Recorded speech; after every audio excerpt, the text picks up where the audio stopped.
Did you know that the sound pressure level when your neighbor is walking on the floor above you differs a lot between different places in a room? This is especially interesting in timber constructions. I'm going to demonstrate this in VR right now.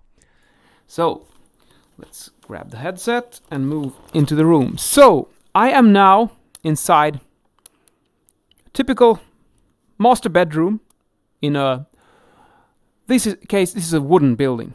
So what's going to happen? Let's say you got on the floor above here, your neighbor is walking around. Boom, boom, boom, boom. It might sound like an elephant is walking up there. Let's say that. And now, let's say that you have a sound level meter, sound pressure level. And then you measure the sound pressure. Well, you don't actually have to measure. You can just listen with your ears. But let's say we grab out a meter. We stand in the... Let me just orient myself. I'm kind of in the middle of the room right now. And then we measure the point here. And let's say we get 50 dB sound pressure level in the lowest frequencies. I'm talking like the 40 hertz third octave band, a single third octave band we're looking at now. The typical boom, boom, boom sound from the heel impact in the floor. It's really special to write in 3 dimensions. I guess you can get used to that as well. And then let's say your neighbor is still walking here in a figure of 8 up there. They're walking on the floor and drawing. No, why can't I see what I'm drawing? Oh well, let's just take the laser instead. They're walking like this, back and forth, like in a figure 8 up here. So you hear boom, boom, boom, boom, boom, continuous noise. And then you just move a little in the room. Let's walk closer to this corner here. And then we'll stand over here instead. So this is pretty close to the previous point. And then you measure and listen once again. And what you will find is that here... Oh, no, it's... Sorry about this. I'm not really used to the program just yet, but I'm getting there. Now we're going to draw in freehand in 3D space. So we got 50 dB in the middle of the room, and then you measure again and you listen here, and here you will probably end up with 80 or even more than 80 dB. It's not uncommon at all. So what that means is that when you're in the middle of the room, it's going to be a lot quieter than when you're here. And this is very critical for several reasons. If you're doing sound pressure level measurement, let's say that this thing is a sound level meter, and you measure here or you measure here. It's 1 arm length distance between these 2 points in the room. And still, you can get 30 dB difference in just 1 arm length. And this is crucial when you're doing low frequency measurements, and this is also very important to know about when you're evaluating sound in timber constructions, because especially walking noise or walking sound, depends on how hard they're walking sound is very sensitive to low frequency sound in a timber construction. CLT buildings are somewhat better, but if we're talking regular double constructions with a dual beams and plates. Traditional lightweight constructions, frame construction, are more sensitive than CLT, but we have the same pattern in both of them. And actually you have this phenomena in concrete buildings as well. You have it in every single room, but it's more pronounced in the wooden buildings. So if you're living in a wooden building, try this.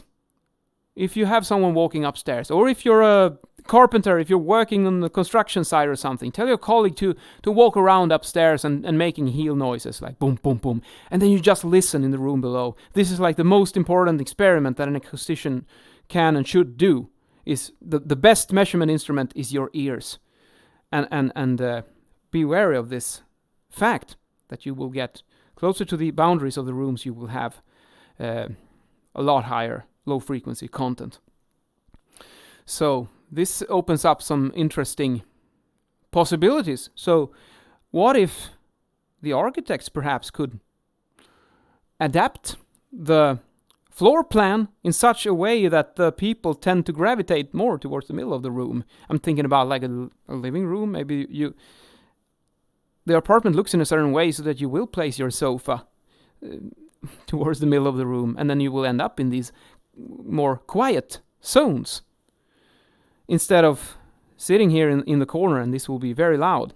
In a bedroom, however, this could be an issue because it's quite likely that the bed will always be in the same place, and if that pillow is in the place where you have this pressure maximum, that's physics. It's not that much you can do about it when you have that situation. So, well, anyways, I encourage you to try this experiment. It works with any kind of low frequency sound.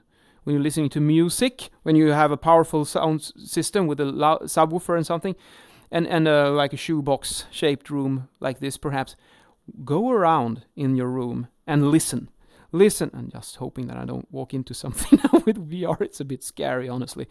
Go around in the room and listen how the sound level will change at different places in the room. Low frequency behavior is very varying. Oh, I don't even know where I am. Let's go back to here. And we'll go back here. Yes, cool. Now in today's video, I'm also experimenting with a bit of different sound systems here, so I hope we can go like this now. And we have a little lapel microphone, so I can move freely and talk. And in today's video, I'm wearing a tie. A knit tie this. This is like one of the most casual ties there is, and I really love them. Because it's so nice to have a tie and a jacket, and it's like casual but still very, very dressed up and still casual. And one thing that I swear to God is, for me personally at least, when I put a tie on, my focus and productivity increases. Because when you have a tie and a jacket and this little pocket square, it is more difficult to waste time and and drift off into the other places. It's like I feel this is my uniform. I feel more professional. So does this work for you? If you wear a tie, do you feel more productive, or is it just me? Have a nice day. I'll see you later.